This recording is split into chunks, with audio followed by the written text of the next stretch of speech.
Today it is Thrive in Love, and I'm Susana Kennedy, and I'm going to be chatting to you about the difference between a soulmate and a twin flame. But there are so many different definitions of what a soulmate and a twin flame actually is. And so I want to help you try and gain a deeper understanding so that when a twin flame or a soulmate comes into your life, you know not only how to recognize them, but what to do with the situation. It means that in another version, another expression, another dimension, another experience of consciousness, you were connected to this soul. And so many people are so caught up in their lives that they're not conscious, they're not open to seeing what is around them. And yes, the more conscious you are, you will encounter soulmates more and more often, because we all are actually part of a greater energy web.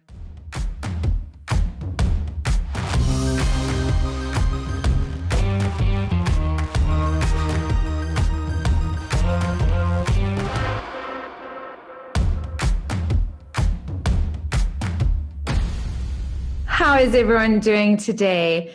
Today it is Thrive in Love, and I'm Susana Kennedy, and I'm going to be chatting to you about the difference between a soulmate and a twin flame. Do you guys know what it is? Let me know. I see a lot of you guys tuning in, and I did actually start the live video on Facebook a little bit early today because I wanted you guys to be a part of this conversation. It's important for me that you guys are a part of the conversation on Thrive. So whether you're watching this live or whether you're watching a recording of this, I would really appreciate your feedback and your comments and thoughts and feelings. I really do appreciate all the interaction that comes with these sessions. I'm not sure if all of you have heard of twin flames and soulmates, but it is something that so many people seek out. They're like, what is this? I want my soulmate. I want to discover my true love. I want my twin flame. But there are so many different definitions of what a soulmate and a twin flame actually is. And so I want to help you try and gain a deeper understanding so that when a twin flame or a soulmate comes into your life, you know not only how to recognize them, but what to do with the situation, because I think that's very important as well. I know lots of you are tuning in from all over the world, so I really, really appreciate that. Welcome, welcome, welcome. Please, if you can take a moment and tell me where in the world you're tuning in from. I really love knowing where my global community is coming from. So I am having a look now at the comments. Alicia is saying, a mirror of yourself, a connection unlike anything else you've ever experienced before, if not awakened prior to meeting. It wakes you up. So this, Alicia, are you referring to a soulmate or a twin flame in your explanation here? Please let me know. Eventually, you can have so many soulmates throughout a life, not just a relationship, but friendships, even as a pet. So that's what Alicia is saying. Jenny Levy is saying, good morning, good morning, good morning, Vooks, good morning, Elizabeth, good morning, everybody. I see you, Gordon, I see you, Pale, I see you, Mamdi, I see you, Wadid, Widad, sorry, my apologies there, Anash, hello, Rika, hello, Tamara, hello, and hello, and hello. Thank you for tuning in. So let's dive in. I think let's just get stuck into this. So I've kind of broken it down into 5 ways that you can recognize a soulmate. And I would love, I'm sorry, Widad, I'm sorry I pronounced your name wrong there. I apologize, deepest apologies. Let's break it down into 5 ways that you can actually recognize what a soulmate is. So Alicia, I'm still waiting for you to let me know whether you were referring to a soulmate or a twin flame. I have a feeling you were referring to a soulmate, and we're going to dive into that now. I'll go through all of these, and then at the end, we'll do a Q&A. so that you guys can give me feedback and your thoughts on your understanding. So, soulmate, number one. The understanding is that with a soulmate, there is a past life connection. Now, whether you believe that past lives are things that happened in a linear format, or whether you believe that past lives are simultaneous lives that are all happening at the same time, because time is not linear, it means that in another version, another expression, another dimension, another experience of consciousness, you were connected to this soul. So that's the first thing to kind of really wrap your head around when it comes to a soulmate, is that there has been a connection with that soul in other lifetimes, in other consciousness experiences that your soul and this other soul have experienced. So that's number one. A soulmate isn't necessarily a romantic thing. So if, Alicia, you were talking about a soulmate, yes, you are absolutely correct. A soulmate isn't necessarily a romantic thing. My mother and I have been together through lifetimes, and it's amazing because every spiritual, intuitive, psychic person has said to me, your mother and you have been together for lifetimes together, over and over and over again. And the difference is, this is the first time she is my mother in this lifetime, in this expression of consciousness. Before, I'd always either been her mother or her big sister or somebody that cared for her. So this is the first time it's kind of flipped over, which is very interesting because I've always actually mothered my mother. So just have a look at your relationships. Can you relate to that? Is there someone that you feel that is a part of your fabric, of your very being, that is with you in this lifetime? Now, soulmates come in other ways, and they do come in romantic forms. And often it is to finish off something, some form of lesson. I don't like calling them lessons, but expansion. And they've come here to literally assist you in your expansion. So for instance, my ex-husband was one of my soulmates. And in every other lifetime, we'd apparently been through at least 6 lifetimes, 6 versions of consciousness together. And in this one, it was our lesson, our expansion was to let each other go, to release each other, because our destiny was not to have a romantic relationship, but rather to love and support each other just for who we are, without that entanglement of a romantic relationship. And so it was very difficult because apparently in our previous lifetimes, we had experienced that over and over again. And so intuitively, that's what we wanted to do again. But that was not our journey. Our journey was actually to unconditionally send love and release each other on our paths. And I think that's why we have no animosity between us. We wish each other absolutely the best. And so soulmates can come in many different forms. And yes, Alicia, if you were referring to soulmates, then a pet can be, or a furry friend, a furry person in your family can be a soulmate, because we are all sentient beings and we come through different expressions of consciousness into a physical reality. So absolutely. Then, Alicia, I'm going to come back to you there. The third thing to realize is that you will have multiple soulmates within your lifetime. And so a lot of people have this fear, like, oh my God, what if I don't meet my soulmate? Or what if my soulmate comes into my life and I mess it up and I don't see them? So what I want you to know is that you all will have multiple soulmates. And depending on what you need to complete with them, what your soul agreement is with them, is what will determine the amount of time you spend together, the engagement that you have, the energy exchange that happens now in this consciousness that you are experiencing. I hope that makes sense. Give me a thumbs up if that makes sense to you guys.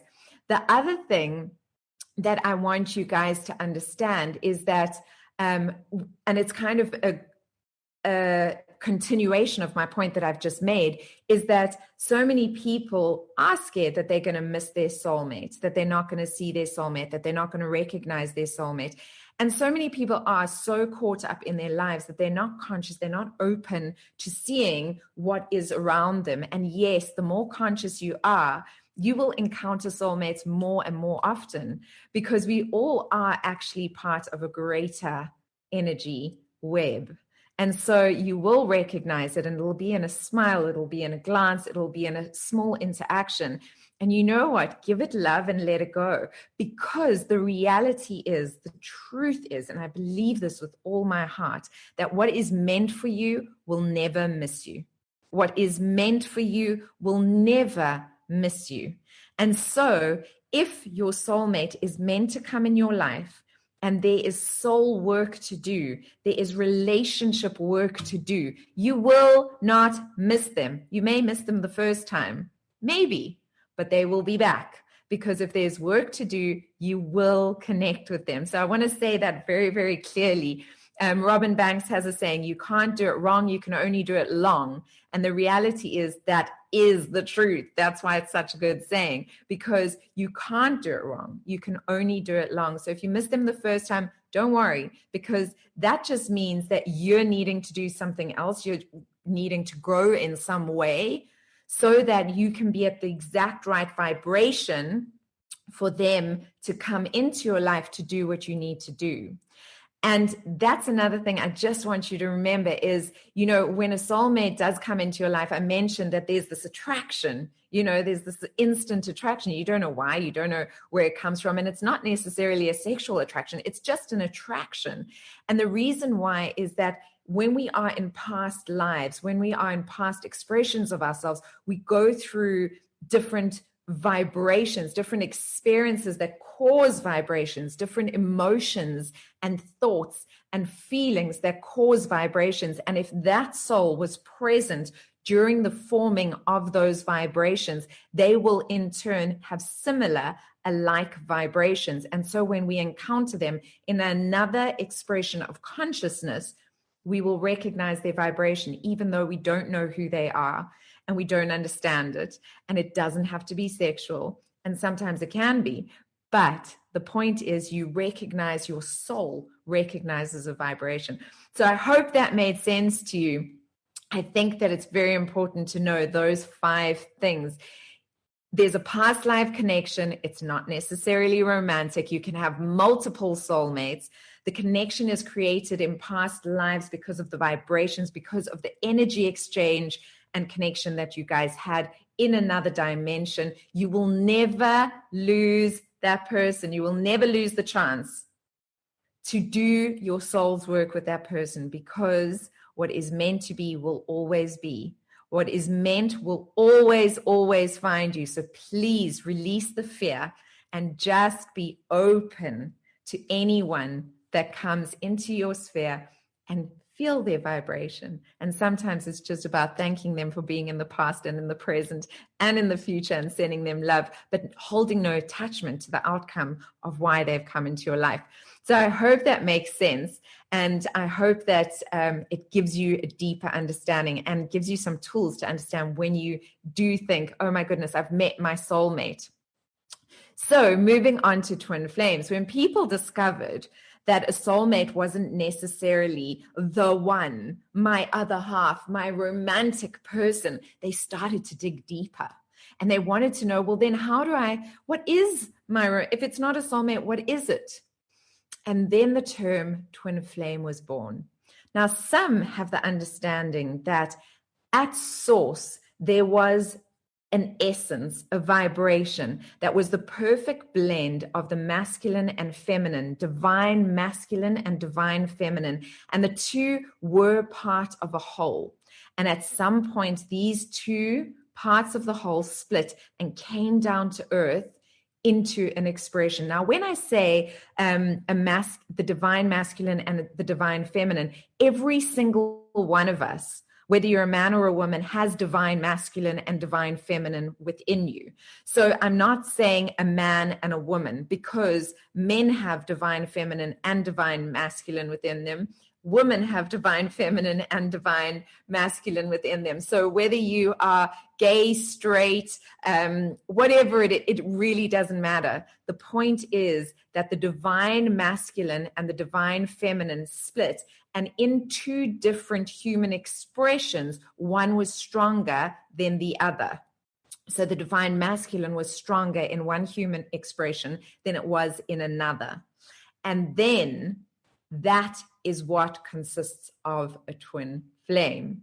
So what's very interesting is that when a twin flame, when you see your twin flame, when you meet your twin flame, there is an insane attraction. It's like fire. It's a flame. It's like there's this fire burning within you, and you just are kind of almost obsessed, but it's just like, yes, I'm home.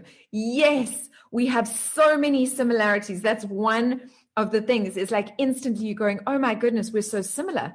We're like the same person in two different bodies. We have the same thoughts. We have the same feelings. We've got similar pasts, even though they didn't happen in the same way. We think similarly. There's all of these massive like congruencies that happen. And so now comes the difficult part. Yes, there are all these wonderful commonalities, and you think this is the best thing ever. And your subconscious mind goes, yes, I have met my twin flame. I've met the one that now makes me whole. And this is where it falls apart. You spend time together, and all of a sudden, that person starts pissing you off. They start making you so mad. And you're like, what is going on here? This is ridiculous. I am getting so cross. Why is this person driving me absolutely crazy? They're supposed to be so similar to me, and they're supposed to be so perfectly fitted and suited for me. Why are they driving me so insane? And what's happening is, so that's the second step that happens when you meet your twin flame, is that you start realizing that this person is holding up a mirror, and they are showing you all the aspects of yourself that you don't want to see. All of the aspects of yourself, the shadow, which we've spoken about before, that you don't want to deal with and you don't want to see. And that's what a twin flame does. They come into your life. They go, I recognize you. I want to be whole with you. And I'm going to show you all of your stuff so that we can actually be whole as a couple together and become a divine power couple. But the challenge is that so many twin flames, once they hit that mirror stage, they just fall apart because it's too much hard work. So what is the key? How do we get beyond this? How do we allow twin flame relationships to actually work? The key is self-work. That's what it comes down to.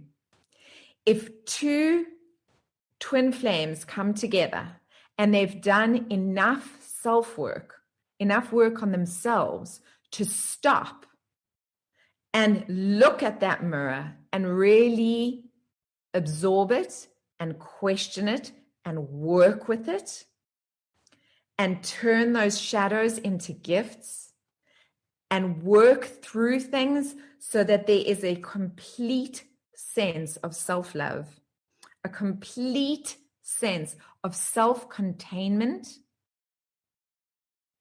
whereby they are not in need of their other half, but they are welcoming their other half. That is the divine combination. And that is where the twin flame power couple is born. And there is nothing that couple won't achieve, because together they are so incredibly powerful. So I hope that clarified a lot of things for you. I would love to know what your thoughts are, what your feelings are. I see that Africa Spirit 66 is saying complete mirrors for healing.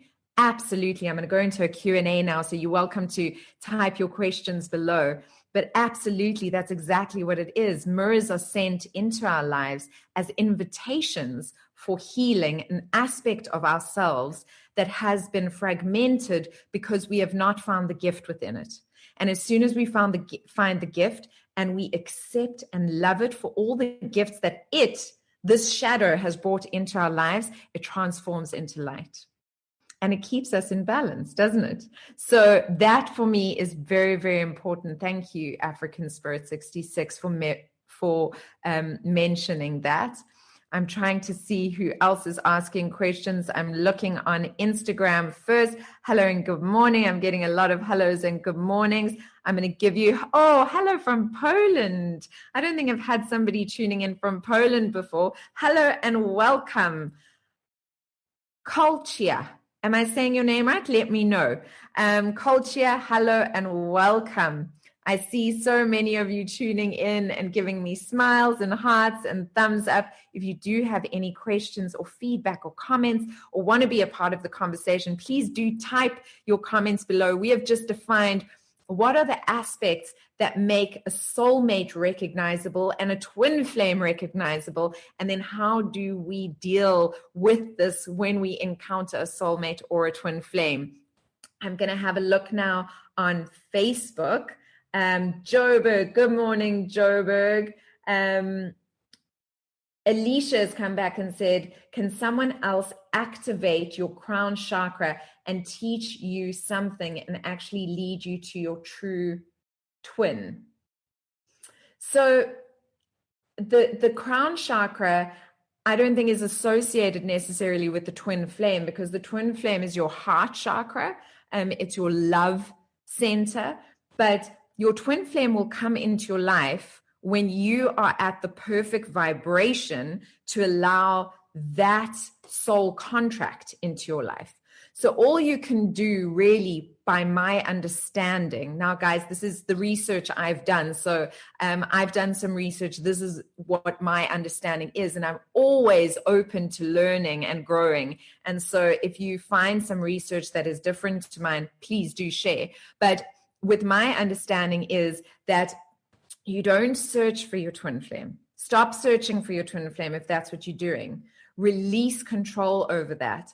What you need to do is just focus on yourself. Focus on you as a human being and loving yourself so completely and accepting all aspects of yourself so completely that when a twin flame does enter your life, then when they put that mirror up, they don't drive you as crazy, because those aspects of yourself are already resolved and you're able to actually look at each other, have a conversation, and move through them in a way that isn't dysfunctional and isn't damaging.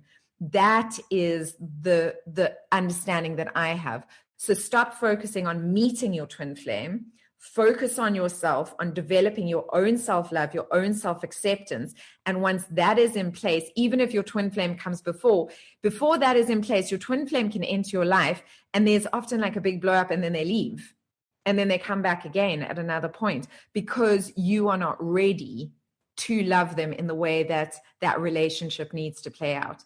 I hope that answers your question, Alicia. If you are in an abusive relationship with a narcissist, when do you realize that the lessons have been learned? As soon as you realize that you are in a relationship with a narcissist. You see, the thing is that all of us have moments where we are in relationships and we're trying to make it work and we're trying to make it work and we're doing the best that we can. But once we realize that we are in an abusive relationship, we need to stop and we need to shift that. It's our responsibility to do that. It's nobody else's responsibility to do that. I've been in multiple abusive relationships in my past because it was a patterning that was formed from childhood. And so I too attracted narcissists. And I don't know if you want me to say your name on air or not, but you know who I'm speaking to. I attracted many narcissists over and over again. The thing is, the more I did it, the quicker I recognized a narcissist and the quicker I was able to then exit the relationship, so that I wasn't doing the abuse, experiencing it, reliving it, re-ingraining it for as long period of time. So the periods of times that I was doing it became shorter. Does that make sense? So they are always there, because I think quite often, I don't know if you were abused or what formed this pattern, but we don't have healthy boundaries often. And sometimes these people come into our lives and it's a soul contract. So please, no judgment here.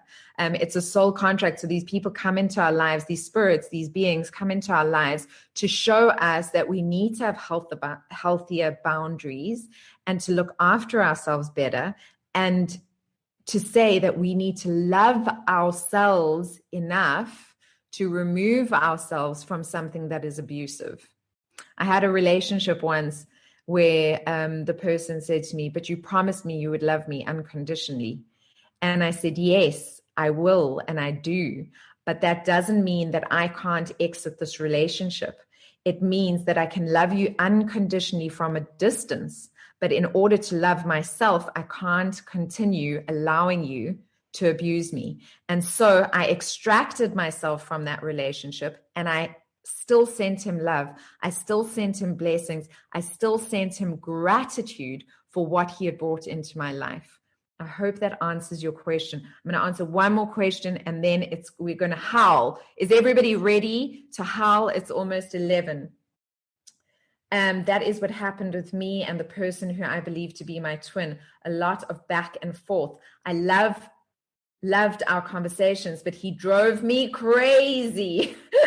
Pissed me off so much that I was not tolerating it. So we stopped talking. We rekindled about a week ago. I loved it, but I closed off from him so I can continue to work on myself, so it can be a beautiful reunion. Well, good for you, because that's exactly what it's like. So good for you. Work on yourself, love yourself. If he is truly your twin flame, you will end up being together when both of you have done enough self-work to be able to face each other in the storm and not be abusive and not be horrible to each other, but be able to recognize, oh, wow, you're holding up a mirror for me. Okay, that's an aspect of myself I haven't healed yet.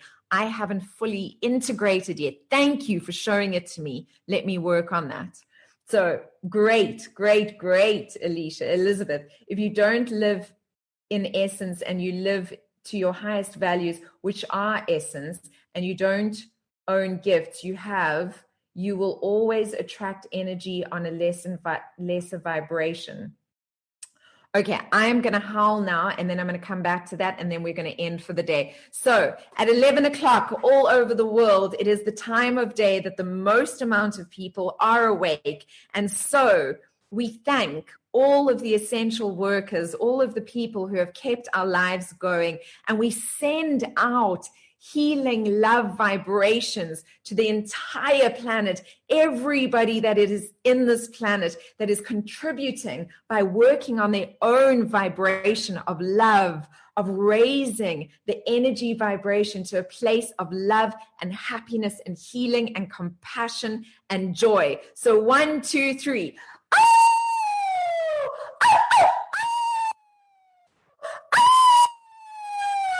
Thank you. And that is my message to all of you. Be grateful for every moment, for every moment has a gift, even in the most challenging times. And they are shifting. They're shifting you to a higher place. So thank every being that comes into your life.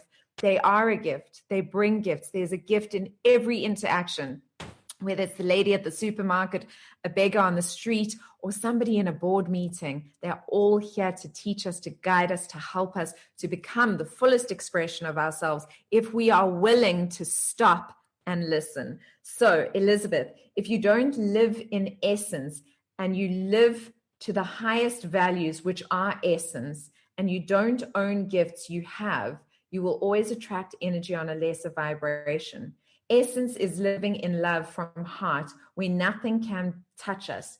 It's a true gift we all have. Yes, I mean that the goal is to raise our vibrations in such a way that we are living from a place of love every day, every moment, every interaction. So absolutely. If you haven't followed me or liked me on Facebook or Instagram, please do. Please share this video with your friends if you enjoyed it and you found the information useful. Whether you're watching this live or a recorded version, leave your comments below. What was the thing that stood out for you as being the most important realization that you had listening to this video? I'd love your feedback. Lots of love and light to you. Namaste. Bye for now.